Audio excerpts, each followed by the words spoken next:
Welcome to Joshi kitchen. இன்றைக்கி நம்ம முருங்கைக்கீரை குழம்பு எப்படி வைக்கிறதுன்னு பார்த்துடலாம்.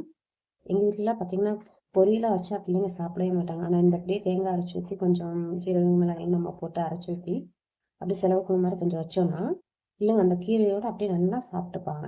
இந்த மாதிரி வச்சு பாருங்கள், உங்கள் பிள்ளைங்களும் நல்லா விரும்பி சாப்பிடுவாங்க. முருங்கைக்கீரை எப்படி செய்யலான்னு பார்த்துடலாம். ஃபஸ்ட்டு நான் தேங்காய் துருவி வச்சுருக்கேன். இந்த தேங்காயை வந்து நம்ம மிக்சர் ஜாரில் போட்டுக்கலாம்.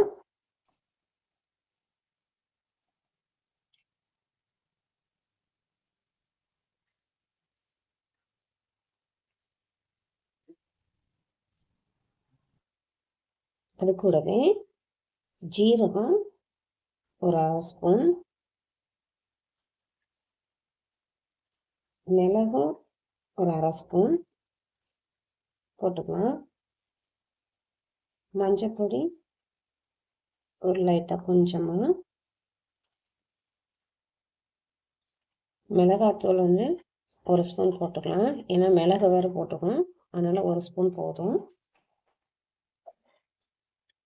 மல்லித்தூள் ஒரு 1.5 ஸ்பூன் போட்டுக்கலாம். மிளகு இன்னும் கொஞ்சம் நல்லாவே சாப்பிடுவோம், எங்களுக்கு மிளகா பொடி இதில் மிளகே போட்டுக்கலாம்னா கூட நீங்கள் மிளகு கொஞ்சம் அதிகமாக சேர்த்துட்டு மிளகா பொடியை கம்மி பண்ணிக்கலாம். சின்ன வெங்காயம் பார்த்திங்கன்னா ஒரு 10 போல், பூண்டு ஒரு 2-3 பல்லு. இப்போ நம்ம இதை நல்லா அரைச்சி எடுத்துக்கலாம் பேஸ்ட்டாக. நல்லா இப்படி பேஸ்ட்டாக அரைச்சி எடுத்துக்கலாம். இப்போ எப்படி செய்யலான்னு பார்த்துடலாம் வாங்க. இப்போ வடை சட்டியை அடுப்பில் வச்சு அடுப்பு ஆன் பண்ணிக்கலாம்.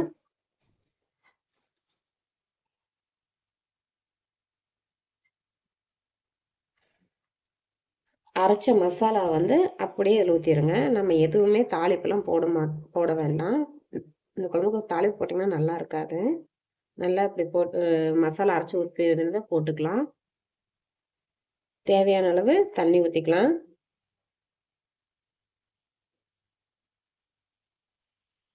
தேவையான அளவு உப்பு போட்டுக்கலாம்.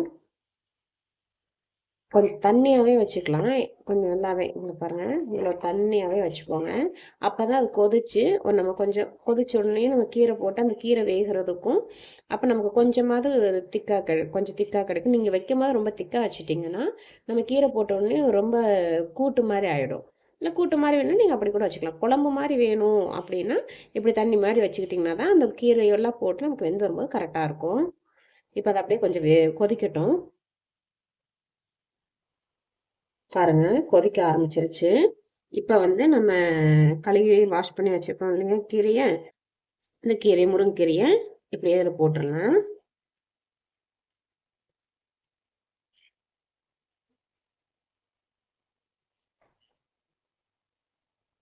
நல்லா மிக்ஸ் பண்ணி விட்டு அப்படியே விடுங்க, கொஞ்ச நேரம் வேகட்டும். கீரை வெந்தோடனையும் நம்ம ஆஃப் பண்ணிக்கலாம்.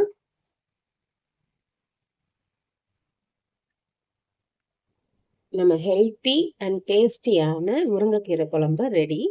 நீங்களும் உங்கள் வீட்டில் செஞ்சு பார்த்துட்டு எப்படி இருக்குன்னு சொல்லுங்கள்.